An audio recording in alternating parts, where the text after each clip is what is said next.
فرمایا ان اعبدونی ھذا صراط مستقیم. میرے دوستو عزیزو، اللہ کو رب ماننے کا تقاضا یہ ہے، اللہ کو رب ماننے کا تقاضا یہ ہے کہ اس کی غیر کی عبادت نہ کی جائے. اللہ کو رب ماننے کا تقاضا یہ ہے کہ اس کی غیر کی عبادت نہ کی جائے.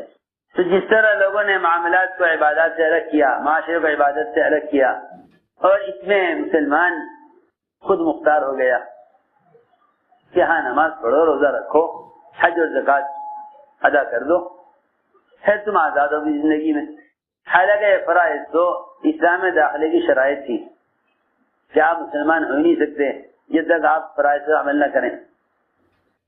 آپ مسلمان ہو ہی نہیں سکتے جب تک فرائض پر عمل نہ کریں. تو میں نے عرض کیا کہ لوگوں نے عبادت کو الگ کر دیا، اس کا نام تو رکھا نماز اور روزہ، حج اور زکوٰۃ. زندگی کے باقی شعبوں میں مسلمان آزاد ہو گیا، باقی شعبوں میں مسلمان آزاد ہو گیا. حالانکہ جس طرح نماز میں اللہ کے سامنے جھکنا یہ اللہ کو رب ماننے کا تقاضا ہے. میری بات دھیان سے سننا. جیسے نماز میں اللہ کے سامنے جھکنا اللہ کو رب بنانے کا تقاضا ہے، تو مسلمان اللہ کے غیر کے سامنے نہیں جھکے گا. میری بات توجہ سننا. جیسے مسلمان اللہ کے غیر کے سامنے نہیں جھکے گا. تو لوگ سمجھتے ہیں کہ جس طرح نماز صرف نماز عبادت ہے، اس طرح لوگ یہ سمجھتے ہیں کہ کسی کے اللہ کے غیر کے سامنے سر جھکانے کا نام اللہ کے غیر کی عبادت کرنا ہے. حالانکہ ایسا نہیں ہے، ایسا نہیں ہے، بلکہ معاشرے میں، معاملات میں، اخلاق اور زندگی کے گزارنے کے طریقوں میں اگر مسلمان اللہ کے دشمنوں کے طریقوں کی طرف چل رہا ہے تو پھر یہ اللہ کے غیر کے سامنے جھکا ہوا ہے. جیسے عبادات کا تصور صرف نماز میں کر دیا، اس طرح جھکنے کا تصور بھی صرف عبادات میں کر دیا ہے. حالانکہ ایسا نہیں ہے. جس کا دل جس کے طریقے کی طرف مائل ہے اس کا دل اللہ کے غیر کی طرف جھکا ہوا ہے. اس لیے کہ بدن کا جھکنا یہ تو عبادت کی حیثیت ہے. بدن کا جھکنا یہ تو عبادت کی، میری بات توجہ چاہے گی بہت. بدن کا جھکنا یہ تو عبادت کی حیثیت ہے. بدن کا جھکنا عبادت کی حیثیت ہے، یعنی عبادت کا ایک طریقہ ہے. بدن کا جھکنا، بدن کا جھکنا عبادت کا ایک طریقہ ہے. ایسی عبادتیں بھی ہیں جو نماز سے مختلف ہیں. حج ہے، کھا سکتے ہیں، بول سکتے ہیں، سو سکتے ہیں.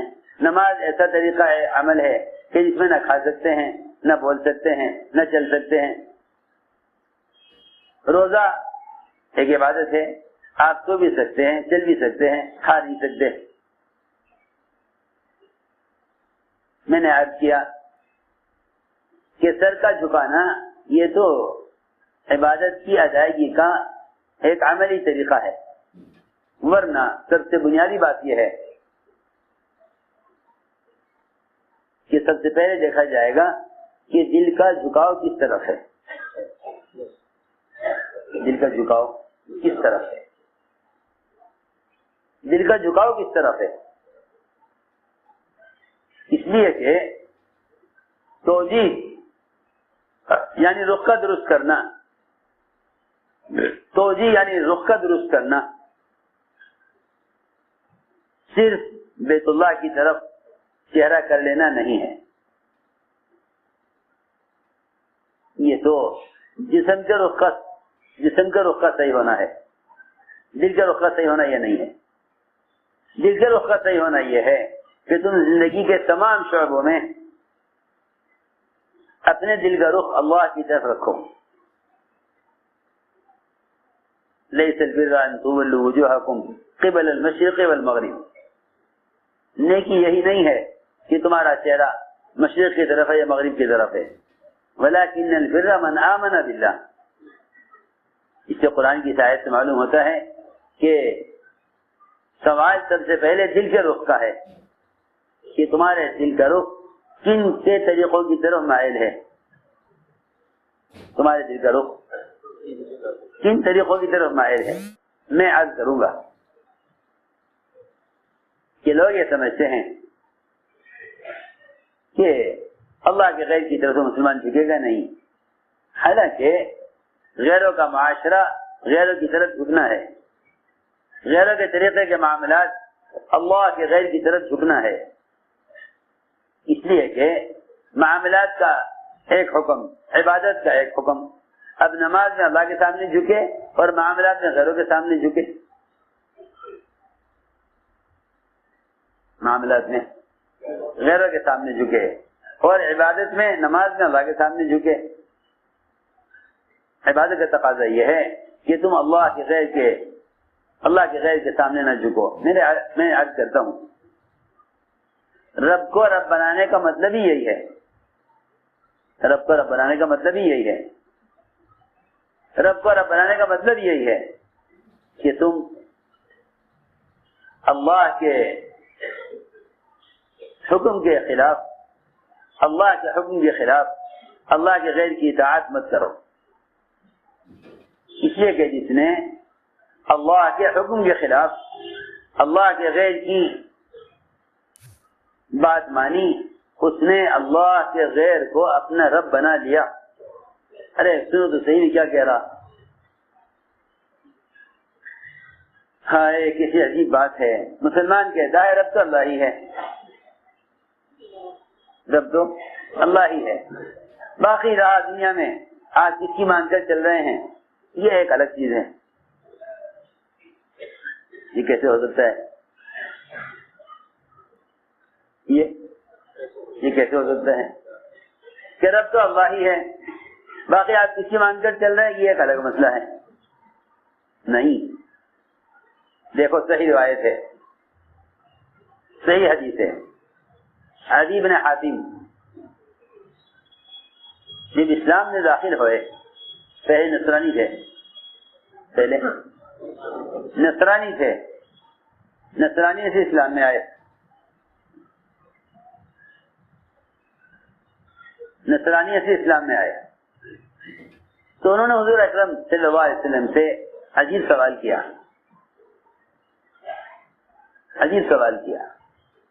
اور یہ فرمایا، عرض کیا گیا رسول اللہ یہ بات سمجھ میں نہیں آتی کہ اللہ نے قرآن نے ہمیں اس کا الزام دیا ہے کہ ہم نے اللہ تعالی کے علاوہ دوسروں کو اپنا رب بنایا ہوا تھا. حالانکہ ہم عیسائیت پر تھے، آپ کو نبی نہیں مانتے تھے، لیکن رب اللہ ہی کو مانتے تھے. رب اللہ ہی کو مانتے تھے. نصرانیت پر تھے لیکن رب اللہ ہی کو مانتے تھے. ہم نے اللہ کے غیر کو کبھی رب نہیں مانا. آپ پر ایمان لانے سے پہلے بھی، آپ پر ایمان لانے کے بعد بھی اللہ ہی کو رب مانتے ہیں. تو اللہ نے قرآن میں یہ الزام ہمیں کیوں دیا؟ اتخذوا احبارهم ورهبانهم اربابا من دون اللہ، کہ یہود و نصارہ نے اللہ کے غیر کو اپنا رب بنایا ہوا تھا، جبکہ ہم نے کبھی اللہ کے غیر کو رب نہیں بنایا. تو اللہ نے کیوں فرمایا قرآن میں یہ؟ آپ نے فرمایا اے عدی یہ بتلاؤ یہ تمہارے علماء اور مشائخ اور تمہارے احبار اور رہبان اور تمہارے پادری اور پوپ یہ کہا کرتے تھے کہ یہ حلال ہے یہ حرام ہے، اور تم جانتے تھے کہ یہ غلط کہہ رہے ہیں. وہ حلال کو حرام کر دیا کرتے تھے اپنی مرضی سے، یا حرام کو حلال کر دیا کرتے تھے اپنی مرضی سے. آپ ہمارے عادی تم ان کی بات مانتے تھے یا نہیں مانتے تھے؟ عدی ابن حاتم نے سر نیچے جھکا لیا اور یہ کہا کہ ہاں یہ بات تو ہے کہ ہم ان کی مان کر چلا کرتے تھے، حالانکہ ہم جانتے تھے کہ یہ غلط کہہ رہے ہیں، ہم جانتے تھے کہ یہ غلط کہہ رہے ہیں، یہ حلال کو حرام کر رہے ہیں اور حرام کو حلال کر رہے ہیں، ہم جانتے تھے کہ یہ غلط کہہ رہے ہیں، لیکن ہم ان کی بات مانا کرتے تھے۔ سنو تو عجیب بات ہے، ہم ان کی بات مانا کرتے تھے جو پہلے ٹھیک ہے۔ فرمایا جب تم ان کی بات مان لیا کرتے تھے تو تم نے ان کو اپنا رب بنا لیا تھا، تم نے ان کو اپنا رب بنا لیا تھا۔ میں اس کو سمجھانا چاہتا تھا کہ رب بنانا کسی تصور کا نام نہیں ہے، رب بنا لینا اللہ کو یہ کسی دعوے کا یا کسی خیال کا نام نہیں ہے، بلکہ اللہ کو رب بنانے کا تقاضا یہ ہے کہ تم اس کے حکم کے خلاف اس کے غیر کی اطاعت مت کرو، اس لیے کہ عبادت اور اطاعت صرف اللہ کا حق ہے، اطاعت اور عبادت صرف اللہ کا حق ہے، اس کو رب بنانے کا ہے۔ بھائی سو مت یہاں بیٹھ، بات دھیان سے سنو، اللہ کو رب بنانے کا تقاضا یہ ہے کہ تم اس کے غیر کی اطاعت مت کرو، ورنہ میں نے یہ عرض کیا تھا کہ لوگ سمجھتے ہیں کہ عبادت سر جھکانے کا نام ہے صرف، اگر یہی بات ہے پھر تو آدمی نماز پڑھ کر آزاد ہو جائے کہ میں تو عبادت اللہ ہی کرتا ہوں، نہیں، صرف یہ نہیں دیکھا جائے گا کہ نماز میں آپ کا رخ قبلے کی طرف ہے، بلکہ یہ دیکھا جائے گا کہ زندگی کے تمام شعبوں میں آپ کا رخ کس طرف ہے، یعنی آپ کا عمل اللہ تعالیٰ کے حکم کے مطابق ہے یا اس کے خلاف ہے۔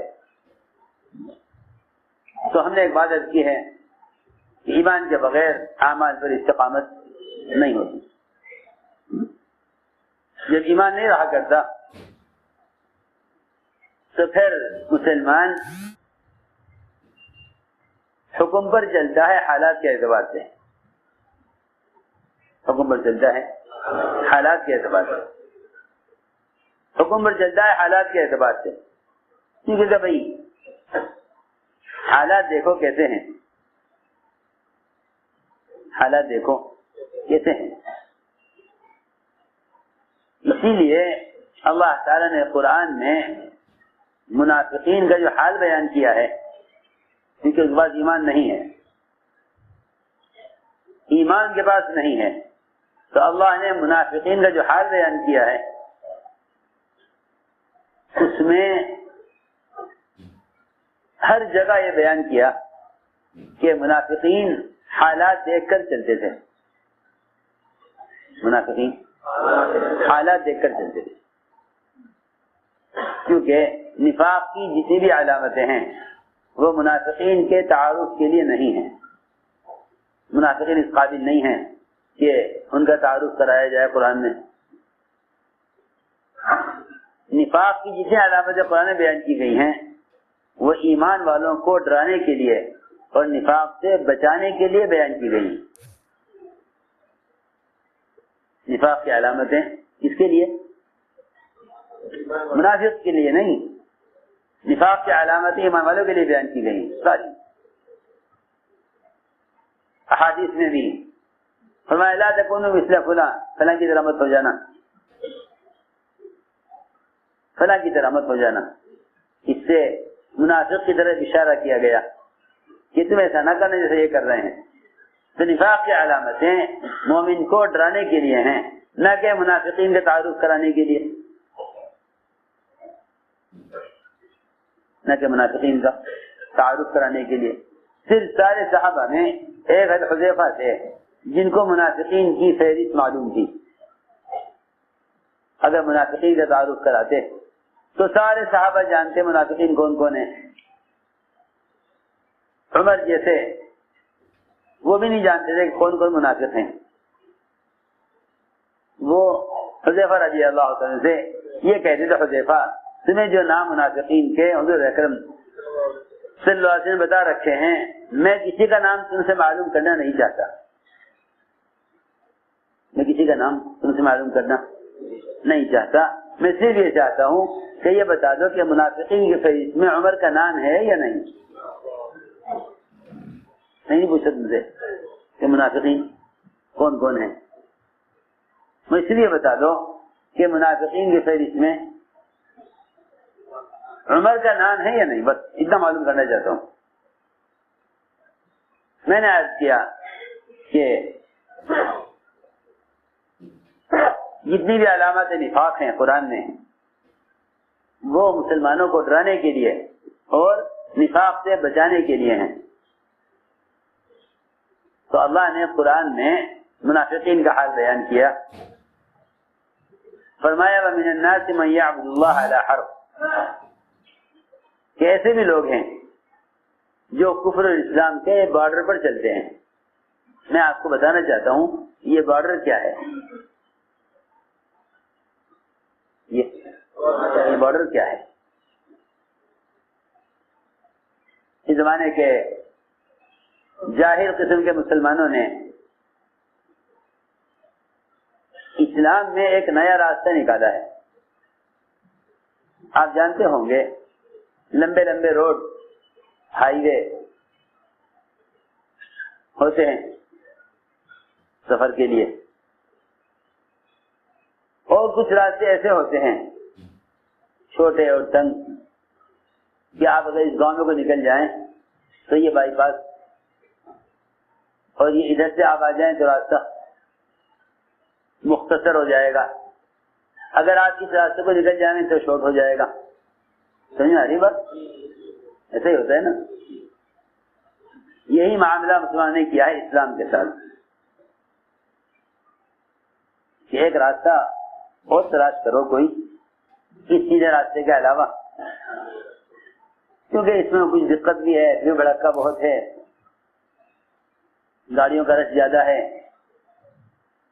اس میں ذرا دشواری ہوگی، ایک راستہ کوئی اور تلاش کرو۔ تو وہ مختلف قسم کے راستے مل جاتے ہیں کہ بھائی ایسے بھی تو ہو سکتا ہے، یہاں سے بھی تو جایا جا سکتا ہے، ادھر سے بھی تو نکلا جا سکتا ہے۔ بس یاد رکھیں میری بات، منافقین اس کوشش میں لگے رہتے تھے کہ جو راستہ طریقہ بتایا گیا ہے اس طریقے سے ہٹ کر کسی اور راستے سے بھی تو منزل تک پہنچا جا سکتا ہے۔ اس لیے فرمایا کہ یہ ایک راستہ ہے، اس ایک راستے کا اتباع کرو۔ فرمایا وَلَا تَتَّبِعُوا السُّبُلَ، گلیاں اور نئے نئے طریقے اختیار مت کرو، ورنہ تم سیدھے راستے سے بھٹک جاؤ گے۔ میں عرض کر رہا کہ منافقین مستقل اس کوشش میں ہوتے تھے کہ کوئی ایسا راستہ نکالو کہ جس میں ہم نقصان سے بچ سکیں، جس میں نقصان سے بچ سکیں۔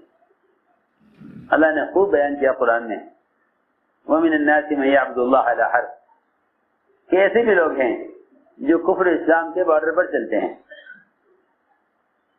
درمیانہ راستہ۔ اگر دیکھیں گے حالات اسلام کے خراب ہیں تو پلٹ جائیں گے کفر کی طرف کہ بھائی ہم تو کافروں کے ساتھ ہیں، اور جب دیکھیں گے حالات اسلام کے اچھے ہیں اور کفر کے حالات خراب ہو رہے ہیں تو یہ پلٹ جائیں گے اسلام کی طرف۔ یہ اللہ نے قرآن میں بیان کیا۔ ان اصابہ خیر اطمأن بہ، اگر دیکھیں گے کہ مال غنیمت اور فتوحات اور مسلمانوں کی آمدنی اور ان کی زراعت میں برکت تو یہ آئیں گے اسلام کی طرف، اور اگر دیکھیں گے حالات خراب ہیں تو پلٹ جائیں گے کفر کی طرف۔ حالت یہ تھی کہ جب حضور اکرم صلی اللہ علیہ وسلم صحابہ سے وعدے فرماتے تھے دین پر، تو اس وقت صحابہ اکرام کو حکم دیکھتے تھے اور منافقین حالات دیکھتے تھے، منافقین حالات دیکھتے تھے۔ اللہ مجھے معاف فرمائے، اس زمانے میں مسلمان حکم سن کر پہلے حالات دیکھتا ہے، پہلے حالات دیکھتا ہے۔ یہ اللہ کا حکم تو ہے لیکن اس حکم پر عمل کرنے کے حالات ہیں یا نہیں ہیں؟ تو حالات تو بدلیں گے، کیونکہ حالات میں قرار نہیں. حال کو حال کہتے ہی اسی لیے کہ وہ بدلتا ہے. حال کو حال کہتے ہی اس لیے ہے کہ وہ بدلتا ہے. حال کو حال کہتے ہی اس لیے ہے کہ وہ بدلتا ہے. حال ایک حالت الباقی نہیں رہتا. حال کہتے ہیں ما یحول، کہ جو بدلے گا، ایک حالت الباقی نہیں رہے گا. زمانہ حال کوئی زمانہ نہیں ہے. ہر لمحہ گزر رہا ہے، ہر لمحہ گزر رہا ہے. حال کوئی زمانہ نہیں ہے. زمانے دو ہیں صرف، ایک ماضی ہے، ایک مستقبل ہے. ایک آنے والا زمانہ، ایک گزرنے والا زمانہ. ہم سمجھتے تھے جو گزرے ہوئے زمانے کو دیکھے گا وہ آئندہ آنے والے زمانے کو بنا لے گا، اور جو حال کو دیکھ کر چلے گا، جو حال کو دیکھ کر چلے گا، اس کا مستقبل آنے والا زمانہ بگڑے گا. اس کا آنے والا زمانہ بگڑے گا کیونکہ وہ اپنے حال کو دیکھ کر چل رہا ہے. جیسے حالات بدلیں گے ان کے طریقے بدلیں گے، جیسے حالات بدلیں گے ان کے طریقے بدلیں گے. تو منافقین کا مزاج یہ تھا کہ وہ کفر اسلام کے بارڈر پر چلتے تھے. حالانکہ آپ جانتے ہیں کہ بارڈر کا علاقہ کتنا خطرناک ہوتا ہے. ارے سنو تو صحیح، کہیں تو بارڈر پر تار لگے ہوئے ہوتے ہیں کہ ادھر کوئی نہ آ جائے، اور جہاں کوئی علامت یا کوئی رکاوٹ یا کسی قسم کا کوئی دیوار یا کوئی آڑ نہیں ہوتی، وہاں بیچارے لوگ ٹہلتے ٹہلتے بے خیالی میں بارڈر پار کر جاتے ہیں. ادھر کے ملک والے دیکھتے ہیں کہ یہ ہماری حد میں آ گیا ہے، وہ گرفتار کر لیتے ہیں. سال گزر جاتے ہیں لوگوں کو دوسرے ملکوں کی جیلوں میں. کیا جرم ہے؟ کہ جرم یہ ہے کہ انہوں نے بارڈر پار کیا ہے، حالانکہ اسے خبر بھی نہیں کہ بارڈر کب پار ہو گیا. آپ جانتے ہیں لاکھ ہے کہ مجھے معلوم نہیں تھا، کوئی نہیں مانے گا. نہیں، آپ اسکول میں کیوں آئے؟ سوچو تو صحیح. جب انسانوں کے اپنے بنائے ہوئے جغرافیے میں اتنی پابندی ہے حدود کی کہ آپ حد پار نہیں کر سکتے بغیر ویزے کے، اور اگر آپ بے خیالی میں بھی آ گئے تو آپ کا عذر کوئی ماننے والا نہیں ہے اور آپ کو جیل میں ڈال دیا جائے گا. تو جو اللہ تعالی نے حرام اور حلال کی حدود قائم کی ہیں، ان حدود کا لحاظ کرنا کتنا ضروری ہوگا.